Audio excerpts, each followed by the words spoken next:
इंसान हमेशा दूसरों को बदलने में लगा रहता है, खुद को बदलने का तो कभी सोचता ही नहीं। एक आदमी था, जब वो जवान था तो उसने भगवान से प्रार्थना की कि हे भगवान, मुझे इतनी ताकत दे कि मैं दुनिया बदल सकूं। दुनिया के मालिक ने कोई जवाब नहीं दिया। समय बीतता गया, उसकी शादी हो गई। उसने फिर प्रार्थना की कि हे मेरे मालिक, मुझे इतनी समझ दे कि मैं अपनी पत्नी को बदल सकूं। ईश्वर ने फिर कोई जवाब नहीं दिया। समय बीतता गया, उसके बच्चे हुए।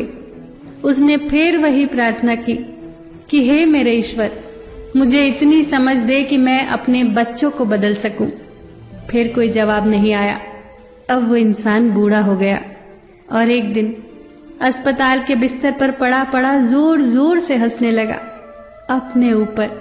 और फिर उसने वही प्रार्थना की कि हे मेरे ईश्वर, मुझे इतनी समझ दे कि मैं अब खुद को बदल सकूं। ईश्वर ने मुस्कुराकर कहा, काश ये तूने पहले मांग लिया होता तो तेरा सारा जीवन सुख, शांति और सुकून से गुजरता।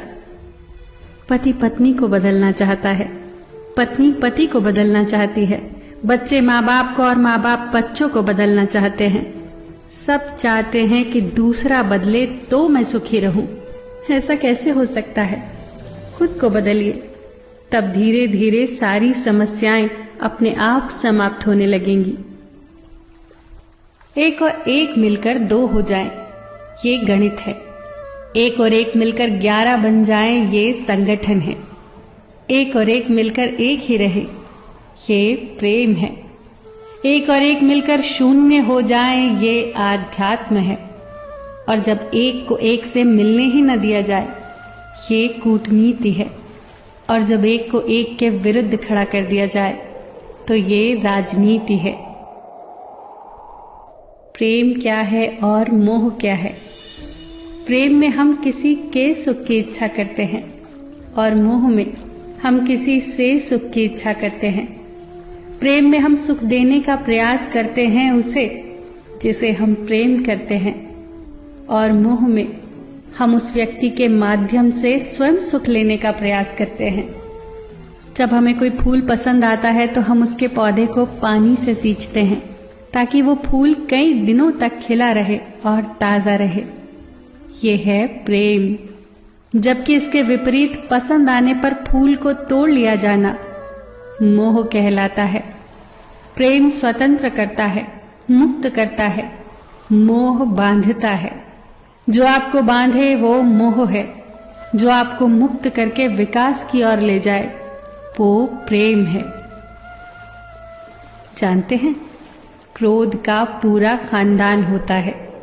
क्रोध की एक लाडली बहन है जिद, क्रोध की पत्नी है हिंसा, क्रोध का बड़ा भाई है अहंकार, क्रोध का पिता जिससे वो डरता है वो है भय, क्रोध की बेटियां हैं निंदा और चुगली, क्रोध का बेटा है बैर, क्रोध के खानदान की नकचड़ी बहू है ईर्ष्या, क्रोध की पोती है घृणा, क्रोध की माँ है उपेक्षा, क्रोध के दादा हैं द्वेष।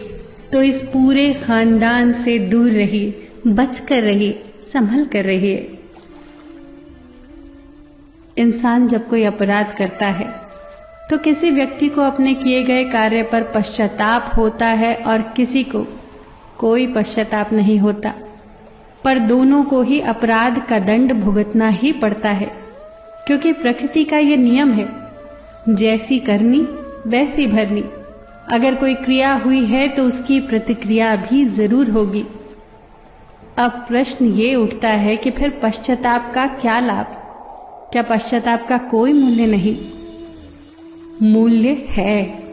पश्चाताप और प्रायश्चित मनुष्य की आत्मा को बलवान करता है, आने वाले दंड को स्वीकार करने के लिए उसे तैयार करता है। बिना प्रायश्चित के दंड को स्वीकार करने का कोई महत्व नहीं है।